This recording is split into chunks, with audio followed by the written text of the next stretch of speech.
చేస్తారు. అది కువైట్ నుంచి వీళ్ళు చెప్పాలంటే కార్డు ముందు పెట్టినట్టు కువైట్లో అలా. మాకు ముందు ఎప్పుడో స్థాపించారండి. ఉమ్. అవి అక్కడి నుంచి వచ్చిన తర్వాత మన వాళ్ళు కూడా ఇంప్రూవ్మెంట్ చేశారు మాట. నా డౌట్ ఏంటంటే ఇప్పుడు టెక్నాలజీ వచ్చింది కాబట్టి ఆ, సాల్ట్ వాటర్ని అంటే సముద్ర వాటర్ని మంచినీళ్ళుగా మారుస్తున్నారండి. ఉమ్, కొన్ని వందల సంవత్సరాల క్రితం ఏం చేస్తుంటారంటారు వాళ్ళు? కొన్ని వందల సంవత్సరాల 200 సంవత్సరాల క్రితం అప్పుడు ఎలా వచ్చిందంటారు సార్ వాళ్ళకి? అప్పుడు చాలా కష్టాలు పడ్డారండి. కువైట్ అంటే మొదట్లో చాలా కష్టాలు పడింది. ఉమ్. దేవుడు వాళ్ళ కష్టాలను చూసి ఈ రోజు వాళ్ళని ఉమ్. మంచి ఉన్నతమైన ఒక స్థానానికి అంటే మంచి తీసుకెళ్ళి ధనవంతులుగా ఉంచారన్నమాట. చేసిందండి. అంటే మనందరికీ ఏంటంటే అరబ్ షేకులు అంటే బోల్ డబ్బులు ఉన్నాయి. ఇప్పుడు ప్రతి వాళ్ళకి భగవంతుడు అనేవాడు ఉమ్. ఒక్కొక్క సోర్స్ కలిగించాడండి. మనకి వ్యవసాయ భూములను కల్పించాడు. మీరు ఉమ్. పంట పండించుకోండి, తినమని. తినండి. వాళ్ళకేం పెట్రోల్ మీరు ఎంత కావాలో తోడుకోండి, ఇతర దేశాలకు ఇచ్చి మీకు కావాల్సిన సరుకులు తెచ్చుకోండి. ఉమ్. అట్లాగే ఖర్జూరం పండుతుంది అక్కడ. ఉమ్. ఖర్జూరం కూడా మనకి ఇతర దేశాలకు పంపిస్తూ ఉంటారు. అవునండి. మాకు సౌదీ, కువైట్ ఖర్జూరం, దుబాయ్ ఖర్జూరం చాలా వండర్ఫుల్ అండి. ఇవి చాలా టేస్టీగా టేస్టీగా ఉంటాయి. ఉమ్. అవునండి, ఫేమస్ అనమాట. ఇప్పుడు పెట్రోల్ ఇక్కడ మనకు 100 రూపాయలు 110 రూపాయలు ఉందండి. ఇది కొన్ని చోట్ల 100, 110 అలా ఉంటున్నాయి లీటరు. అక్కడ ఎంత ఉంటుంది అంటారు?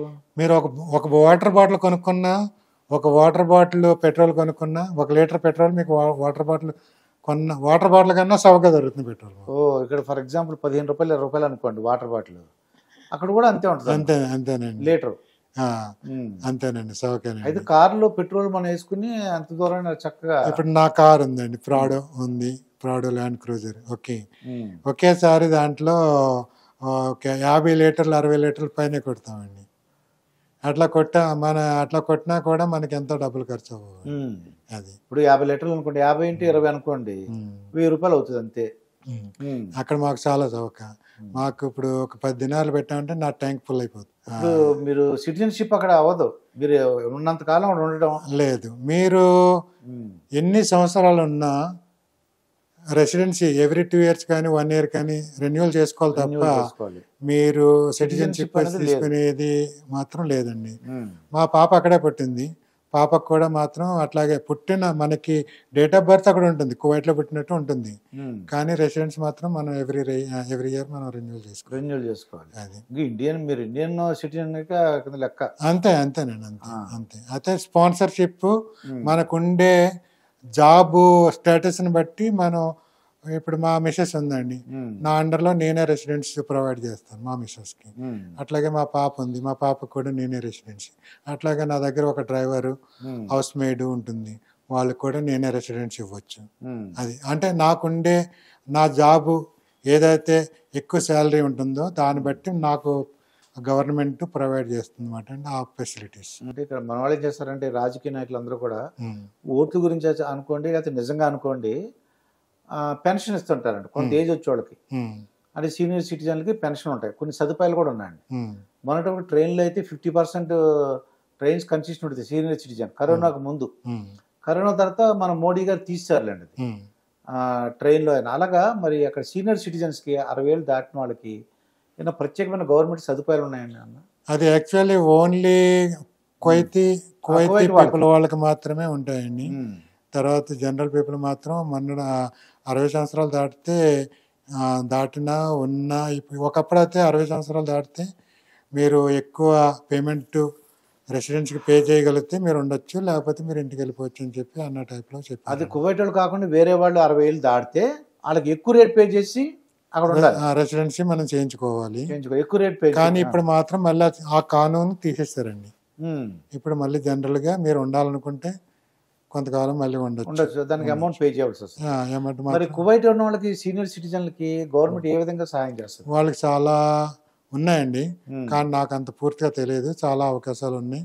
అట్లా అక్కడ పుట్టిన వాళ్ళకి పిల్లలకు కూడా గవర్నమెంట్ అక్కడ ఒక కొంత డబ్బు వాళ్ళకి ఇస్తుందండి. పుట్టిన వాళ్ళకి ఎవరి ఇంట్లో అంతమందికి వాళ్ళకి ఈచ్ పర్సన్ కి ఒక 50 KD 60 KD సంథింగ్ ఏదో ఉంటుంది. అంటే ఇండియన్ మనీలో ఎంత అంటారు? సపోజ్ ఒక KD 275 రూపీస్ అండి. దాన్ని బట్టి మీరు క్యాల్కులేట్ చేసుకోండి. దానికి పిల్లలు పుట్టినందుకు ఒక పాపకి ఇంత అని, చదువుకుంటాను ఫ్రీ అండి వాళ్ళకి పిల్లలకి. వాళ్ళు ఇప్పుడు యూనివర్సిటీలు కూడా బయట నుంచి వచ్చినాయి, ఒకప్పుడు అంటే తక్కువ ఉండే, ఇప్పుడు అన్నీ వచ్చినాయండి. ఇప్పుడు మెడికల్, తర్వాత బిజినెస్, అన్నీ ఎయిర్పోర్ట్స్ సంబంధించినవి అన్నీ అక్కడ ట్రైనింగ్ ఇస్తున్నారు ఇప్పుడు కువైట్లో. మీరు వెళ్ళినప్పుడు పరిస్థితులకి ఇప్పుడున్న పరిస్థితి కువైట్కి ఏంటి తేడా ఏంటంటే? చాలా డిఫరెంట్ అండి. చాలా. నేను వెళ్ళిన కొత్తలోకి ఇప్పటికి బిల్డింగ్ చూసిన తర్వాత వాళ్ళ మాట తీరు, వాళ్ళ అంతా మొత్తం అంతా చాలా వర్కింగ్ స్టైల్ అంతా సంపాదించుకోవడం కానీ, డబ్బులు తర్వాత అన్ని మారిపోయినాయి, చాలా మారిపోయినాయి. ఆహారపు అలవాట్లు, తర్వాత రోడ్లు చాలా డెవలప్మెంట్ అయినాయి. ఇప్పుడు కొత్త కొత్త ఏరియాస్ డెవలప్మెంట్ చేశారు. చాలా బాగుందండి. ఇంకా వాళ్ళు పిల్లలకి ఆటలకి ప్రోత్సహిస్తారండి. ఆటలకి అక్కడ ఎక్కువ శాతం కొంత ఏజ్ వచ్చే వరకు కలిపి చదువుతారండి. తర్వాత అక్కడ గర్ల్స్కి వేరేగా బాయ్స్కి వేరేగా ఉంటుంది. తర్వాత మాకు స్కూల్స్ అక్కడ మార్నింగ్ 7 to 7:30 అట్లా స్టార్ట్ అవుతాయి నార్మల్గా. మధ్యాహ్నం 1 hour 1 గంట గట్ట అయిపోతుందండి. అక్కడి నుంచి పిల్లలు భోజనాలకి ఇంటికి వెళ్ళిపోతారు. ఇంకా అంతే కంటిన్యూ అయిపోయిందండి. వారానికి 5 రోజులే స్కూల్స్ పనిచేస్తాయి. Saturday Sunday holidays. సాటర్డే కాదండి, ఫ్రైడే సాటర్డే హాలిడే అండి. సండే వర్కింగ్ డే అండి. సండే నుంచి మళ్ళీ థర్స్డే. మనకి సండే హాలిడే, అక్కడ ఫ్రైడే హాలిడే అండి. ఫ్రైడే సల్లి చేసుకుంటారు కాబట్టి, నమాజ్ అయ్యి చేసుకుంటారు కాబట్టి, తర్వాత నెక్స్ట్ డే ఏంటంటే కొంచెం రిలాక్స్ అవుతారని చెప్పి సాటర్డే కూడా వాళ్ళకి ఇవ్వటం జరిగింది. మరి మీ భవిష్యత్తు తెలిసినప్పుడు మా అత్తగా అంటే మా నాన్నగారు చెల్లి ఉందనుకోండి, వాళ్ళ అమ్మాయి ఉంటే నాకు వరుసగా నాకు మరదలు అవుతుంది, నేను పెళ్లి చేసుకోవచ్చు. అలాగా మీకైనా రిలేషన్స్ అంటే మళ్ళీ మా నాన్నగారి తమ్ముడు ఉన్నాడు అనుకోండి, నాకు వాళ్ళ పిల్లలందరూ ఆడపిల్లలందరూ నా చెల్లి కింద లెక్క. మా నాన్నగారి చెల్లి ఉందనుకోండి, వాళ్ళ అమ్మాయిని నేను పెళ్లి చేసుకోవచ్చు. మా అంటే అత్త కూతురుని పెళ్లి చేసుకోవచ్చు, బాబాయ్ కూతురు నాకు చెల్లి అవుతుంది. అలాగా అక్కడ ఏమైనా వావి వరుసలు కొంత డిఫరెంట్ ఉందండి. అక్కడ ఏంటంటే ఇప్పుడు అక్కడే కాదు, మనకి ముస్లిం కంట్రీ, మన ఇండియాలో కూడా ముస్లిమ్స్ డిఫరెంట్ కల్చర్ ఉంది. ఆ విధంగానే అక్కడ కూడా మనకి కొంచెం ఇది ఉంది అనమాట. అది ఈసారి మీరు కరెక్ట్ గా అనుకోండి. నేను కరెక్ట్ గా అనుకుంటే నాకు ఏంటంటే ఇంట్రెస్ట్ ఉందన్నమాట. మన కల్చర్ ఆ కల్చర్ ఒకటే అవునా? లేదు, కొంచెం డిఫరెంట్ ఉందండి. ఎందుకంటే మనకి మన వావి వరుసలు వేరు, వాళ్ళ వావి వరుసలు డిఫరెంట్ అండి. ఇప్పుడు ఇక్కడి నుంచి వెళ్ళిన ఆడవాళ్ళు మగవాళ్ళు ఉంటారు కదండి, అక్కడ ఒకరొకరు ఇష్టపడి పెళ్లి చేసుకోవచ్చు అండి వాళ్ళు అన్న? ఇక్కడి నుంచి వెళ్ళిన వాళ్ళు, సపోజ్ నేను బ్యాచులర్ అనుకోండి, అనుకోండి, అయితే అది మేము డైరెక్ట్ గా పెళ్లి చేసుకుంటా ఉండదు. ఇప్పుడు మనకి అక్కడ ఇండియన్ ఎంబసీ అని ఒకటి ఉంటుందండి. వాళ్ళ త్రూ మనము మాకు పెళ్లి కాలేదు అని ఒక సర్టిఫికేట్ మనం అక్కడ తీసుకుంటాం. అది వాళ్ళు కూడా సర్టిఫికేట్ ఇచ్చేటప్పుడు వాళ్ళు అక్కడ కొంత ఇచ్చేసి పేపర్ వర్క్ చేసి, అప్పుడు మనం ఇక్కడి నుంచి కూడా ఇండియా నుంచి కూడా కన్సల్ట్ చేసి వీళ్ళు నిజంగా వీళ్ళకి మ్యారేజ్ కాలేదా, అయితే వీళ్ళకి సర్టిఫికేట్ అని ఒక సర్టిఫికేట్ ఇస్తారండి. అప్పుడు అమ్మాయికి అబ్బాయికి సర్టిఫికేట్ ఇస్తారు. దాన్ని మళ్ళీ అక్కడ మినిస్ట్రీలో మనం అప్రూవ్ చేసుకోవాలి.